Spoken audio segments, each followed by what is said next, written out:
Petit 1. Somme. Ouverture d'une enquête suite à la découverte d'un véhicule calciné. Jeudi 2 avril 2020, les gendarmes ont été appelés pour un véhicule calciné dans le secteur de Oisemont, dans la Somme. Une enquête a été ouverte pour déterminer l'origine de la voiture. Jeudi 2 avril 2020, un véhicule calciné a été découvert à Neuville-Coppegueule, dans la Somme, sur le chemin d'Inval, entre la départementale 1015 et la commune d'Inval-Boiron. Ce sont les militaires de la gendarmerie de Oisemont qui sont intervenus sur place vers 14h30. Déterminer les origines du véhicule. D'après les premiers éléments, la voiture serait une Peugeot 206. Une enquête a été ouverte, notamment pour déterminer les origines du véhicule. La piste criminelle n'est pas exclue. Petit 2. Confinement. Un ado de 13 ans, verbalisé 6 fois en une semaine à Roubaix, il est placé en garde à vue. Un adolescent de 13 ans a été placé en garde à vue à Roubaix jeudi 2 avril 2020. Il a été verbalisé à 6 reprises en une semaine pour non-respect du confinement. À 13 ans, il finit en garde à vue. À Roubaix, un adolescent a été interpellé jeudi 2 avril 2020 pour non-respect du confinement. Il avait déjà été verbalisé à 6 reprises en une semaine. 6 verbalisations en une semaine.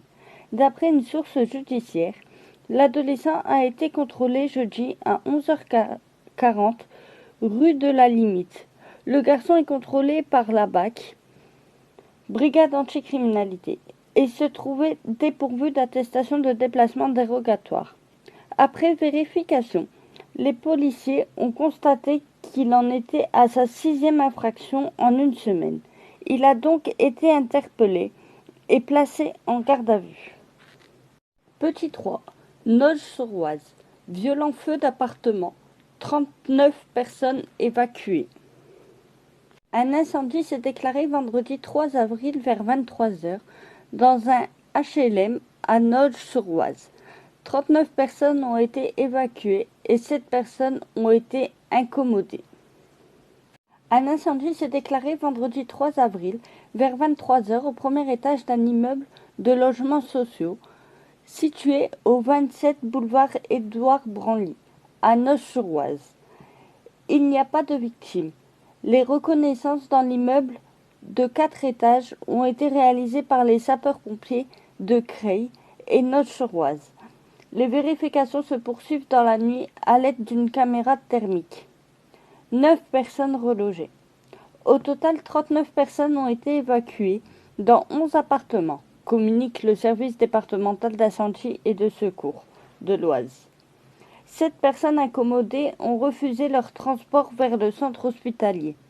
9 personnes ont été relogées, 3 d'entre elles par la municipalité. Les autres ont trouvé refuge au sein de leur famille ou avec le concours d'associations. L'origine du feu n'a pas été précisée. Petit 4. 15 migrants sauvés au large de Boulogne-sur-Mer dans la nuit de ce samedi. Le sauvetage de 15 personnes a marqué la nuit du samedi 4 avril 2020 au large de Boulogne-sur-Mer, dans le Pas-de-Calais. Il s'agissait d'une embarcation de migrants à la dérive. Dans la nuit du samedi 4 avril 2020, une opération de sauvetage en mer a été lancée au large de Boulogne-sur-Mer. 15 personnes à bord d'une embarcation à la dérive ont été secourues. Un navire donne l'alerte. Il est tout juste 4 heures du matin passé, ce samedi 4 avril 2020, quand le Centre régional opérationnel de surveillance et de sauvetage, GRINE, est contacté par le navire de pêche La Bretonne, indiquant qu'une embarcation avec plusieurs migrants se trouve à la dérive à environ 4 nautiques, soit à peu près 7 km, à l'ouest de Boulogne-sur-Mer. Le CROSS demande au navire de pêche de rester sur place et engage alors immédiatement la vedette côtière de surveillance maritime, SCARP, de la gendarmerie maritime.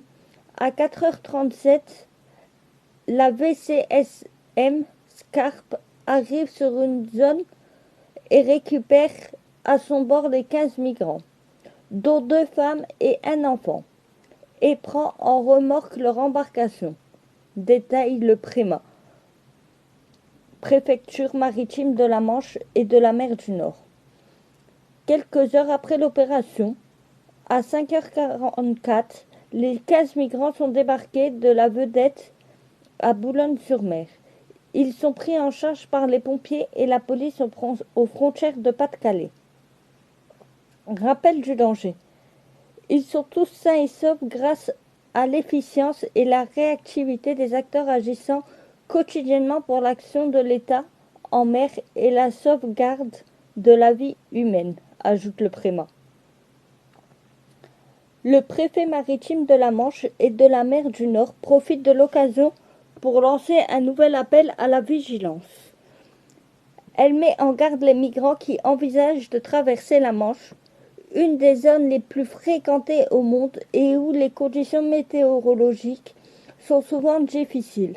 120 jours de vent supérieur ou égal à force 7 en moyenne annuelle par exemple, et donc dangereuse pour la vie humaine.